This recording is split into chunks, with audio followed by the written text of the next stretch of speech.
Welcome back. In this video, you are getting a complete review of one of the most fascinating supercars Acura ever built.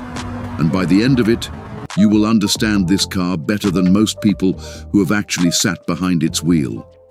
We are covering everything that matters here: the exterior design, the interior, the technology, the performance, what it actually feels like to drive, how practical it really is day to day, its strengths, its weaknesses, the pricing, whether it is actually worth the money, and how it stacks up against its biggest rivals.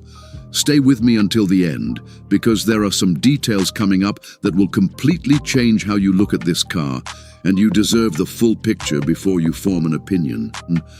Here is something most people do not realize. This car was never supposed to become a legend the way it has. It was built quietly in a small factory in Ohio by a tiny team of engineers who treated it more like a craft project than a mass production vehicle. And then, in late 2022, it disappeared. Acura simply stopped making it.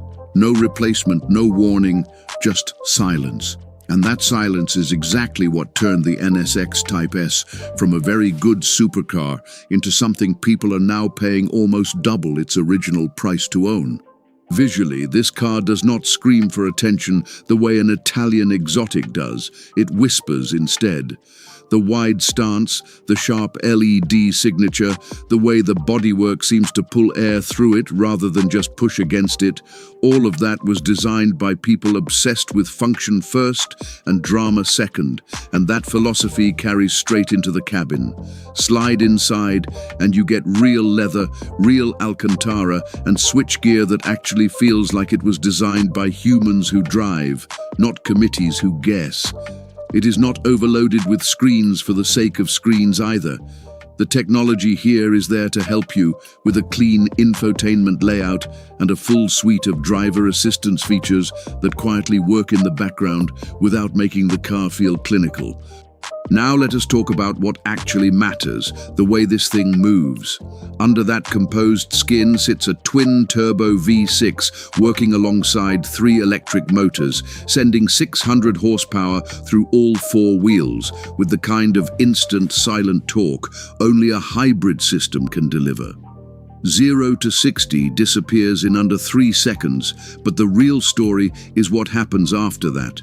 Through a corner, where the electric motors on the front axle are constantly adjusting torque to each wheel individually. It does not feel like you are fighting the car. It feels like the car is thinking one step ahead of you. And that is really the heart of the NSX Type S story. It was never trying to be the loudest or the most extreme. It was trying to be the most complete. That is also its biggest weakness. If you are chasing raw drama over a Lamborghini or the theater of a McLaren, this car will feel almost too composed, too quiet, too polite.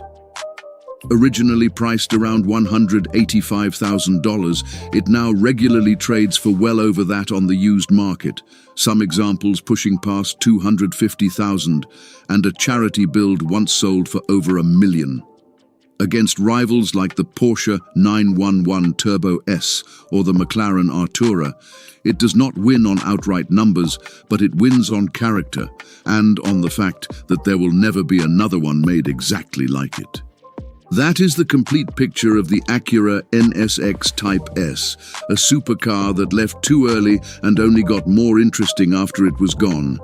If this kind of deep dive is what you come here for, do drop a like, subscribe if you have not already, and let me know in the comments which supercar you want me to break down like this next.